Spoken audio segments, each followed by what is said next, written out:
Paolo Avellino, may espesyal na regalo kay Kim Chiu mula sa Vancouver. Mukhang hindi lang sa harap ng camera sweet si Paolo, kundi pati sa likod ng mga eksena.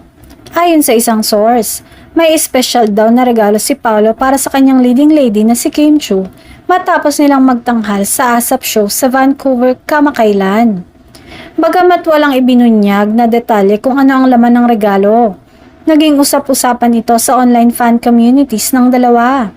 Marami ang kinilig at agad nagkomento na tila may something special na talaga sa on-screen partners.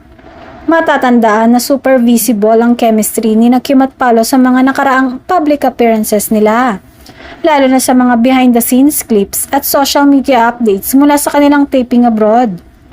Dagdag pa rito, parehong very supportive ang dalawa sa isa't isa, lalo na ngayon na magkasama sila sa isang bagong mystery drama series kung saan mas daring at mature ang roles nila.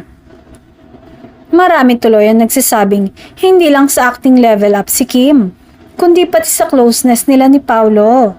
Sobrang sweet, may pag-gift pa si Paolo, ibang level na to, say ng isang netizen. Kung ano man ang laman ng regalo, isang bagay ang sigurado. Mas lalong pinapakilig ni Kim at Paolo ang kanilang mga fans sa on and off cam moments nila.